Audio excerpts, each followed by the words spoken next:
So yun nga, naligaw kami ng landas. Dito kami ngayon nagbubutas ng manhole. Mga manhole lang kami tinitira ni parang Miranda. Para saan yung mga ginagawa rito, Por? Ay nung pavilion. Sa supply ng pavilion yan. So, gigibay natin yung yun. Saan? Yung electrical room na yun? Itong binubutas ngayon, para saan to? Yan yung kakambyon din niya na manggaling doon papunta rin sa bagong. Shoutout sa ating mga katong friend. I hope nasa mabuti kayong kalagayan at positibong pananaw sa buhay. Panel board design fabrication na mura at quality ang hinahanap nyo. Ang Dong A Panel Board Fabrication Corporation ay gumagawa customized panel board at ito ang mga ginagawa. Meron silang ATAs, automatic transfer switch, switchgear, distribution panel MCB with stainless enclosure at iba pa. Comment lang kayo sa description box para mabigyan ko kayo ng kompletong detalye about sa fabrication. Huwag kalimutang sabihin ang magic word Katatoko TV para magkaroon kayo ng discount. O saan ka pa? Mura, may discount ka pa kapag sinabi mo yung magic word Katatoko TV. Maraming salamat kay Engineer Acaso. Please do subscribe Katatoko TV. Click the notification bell para ma-update kayo sa mga videos na ating ina-upload. Without further ado, punta na tayo sa vlog. Let's go! So dito nga kami na-assign ni parang Miranda sa pagbubutas ng manhole. At yung ibang tropa ay nandun nag-ukay para sa feeder line din.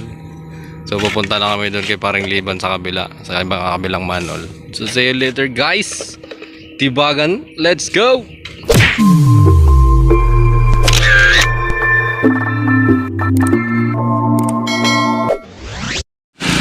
So dito na kami sa pangalawang manhole sa dulo. Yung aangatan ng feeder line namin. Nandiyan si parang Liban, shoutout. Si Parikoy, shoutout din. So inililiaut ni paring Liban yung pipe. Yan, mamaya dudugtungan din yun papunta ron. So after nyan, magbubutas na kami dun ni paring Miranda para makalusot na yung pipe sa loob. Yan, dadaan yung feeder papunta ron sa electrical room. So yung ibang tropa nandun nag-ukay. Yan, sila ni Jonard, sila ni Johnny Boy, Tutoy, ano pa, Kuya Will. So kami ni paring Miranda dito na-assign bubutas ng manhole at saka ni paring Liban para mag-layout ng pipe. Dahil sila ni Jobert ay pumunta dun sa RBF. Yan ay existing na feeder line.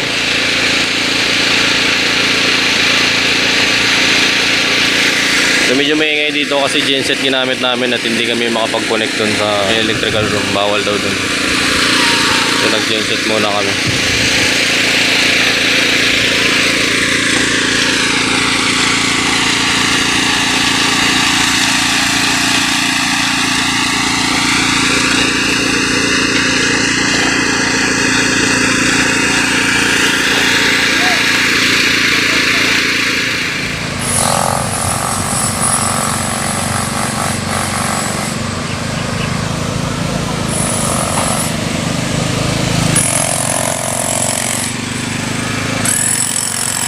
So bagay ganyan lang sa dito.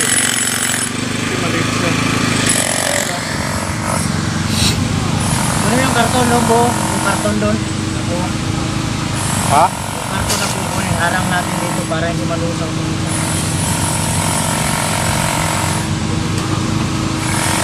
Ayan.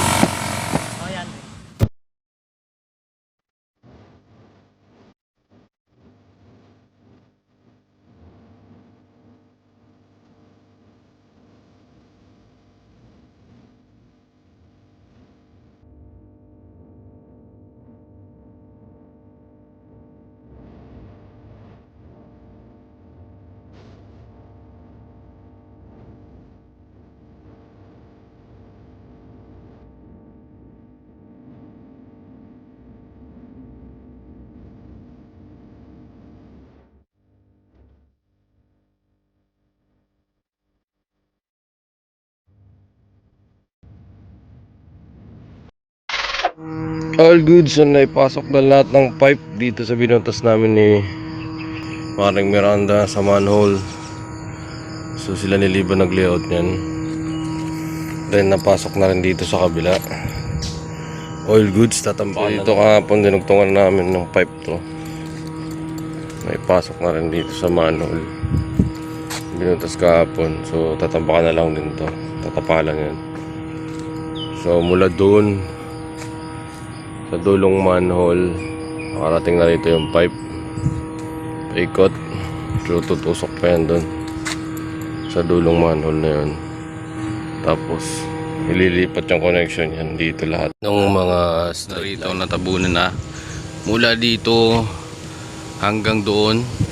So yung ibabaw niya natabunan na rin. Andyan na yung electrical room. So nataas na yung asintada. Magbubong na rin sila after ng palitada. Ay! Sa prank pala. Yung pa-L pa lang pala yung nalagyan. Di ba pala tapos yan. So waiting pa rin kami dyan. Pero nandiyan na rin yung manual namin sa ilalim. Yan, sa part na yan. So dito pipick upin na lang lahat ng home run para ibalik dito sa electrical room. Mula dun sa existing na electrical room, kasi titibagin yan. Pipick upin yung mga home run, dalhin dito, tapos balik dito.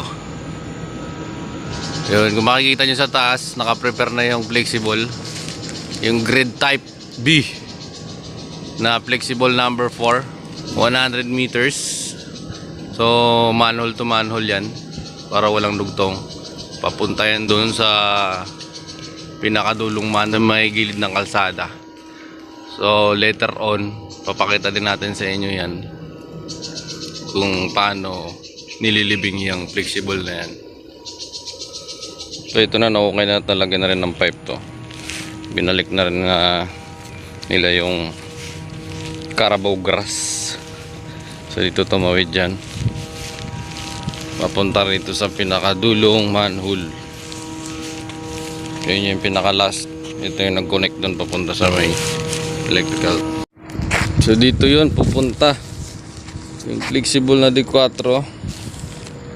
Diyan dadaan patawid dun. So yun yung karugtong ng mga flexible na yun. At ukayan pa ito papunta dun sa may transformer pad ng Consuelo Residence. So nabuhusan na rin tong kalsada. Yan, may guardhouse dito. Tsaka may panel din dyan. Yun yung abang. So yun nalatag na flexible. Yung nandun tayo kanina. Punta pa yan dito. Magmamanol pa sila doon. May isang manol doon sa corner. So kung saan naabot yung isang dulo ng flexible, doon din magmamanol ulit. Punta rito, bye bye, pupunta doon. So tinuro ko kanina.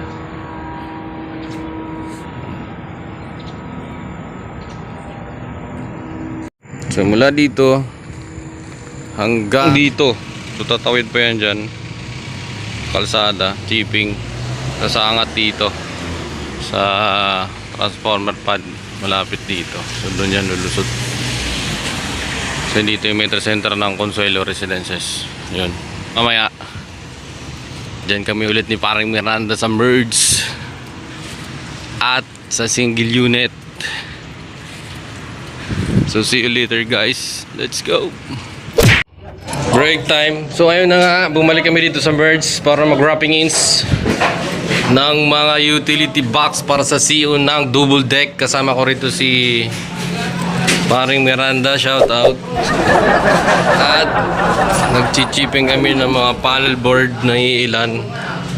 So dito all goods na kami rito. Yung wala na lang ito kabila at saka ito. Dito all goods na rin. Ito kinabit na ni Paring Liban to. Ayan, yung panel na yan. So dito wala pa kasi may gumagawa. All goods. All goods. So kasama ko rito si Paring Liban. Dito kami ngayon wrapping in. Shout out. Sila ni Jobert at ni Sabagay nandun sa single unit nag-wiring. So dito kami ni Paring Miranda ngayon. Staircase, second floor. So may 3-way dyan pataas para sa ground floor na switch. At para sa second floor na ilaw sa stair. Yung CO yan, gagawin din namin yan. Tapos yung mga home run ng mga panel natagos dyan sa ilalim ng biga. So bubutasin namin to. Makumpisa na ni Paring Miranda.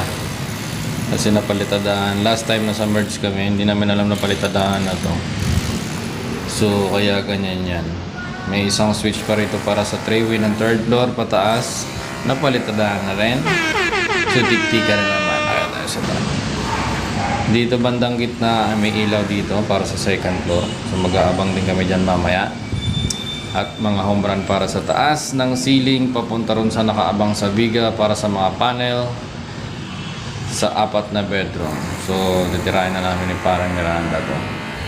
Matapos na kasi mukhang uulan na naman. Nako! See you later, guys! Let's go! Lunch break. Yan, nabutas na namin yan.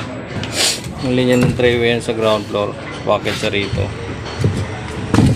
Inuna na namin to kasi magbabakal na sila para dito sa third floor. So, dalawa. So, yun na yung last. So, dahil uulan na naman, lunch break, kakain muna kami. All goods. Nabang namin ni parang Miranda to para sa three-way pocket dito sa stair. Para second floor, ilaw sa gitna ng stair. At saka may CO dyan, emergency light. Tapos yung mga home run pataas. At saka yung traveler papunta rin sa kabilang switch para sa ground floor na switch sa three-way. Saka connection na ito. So all goods na kami rin sa staircase.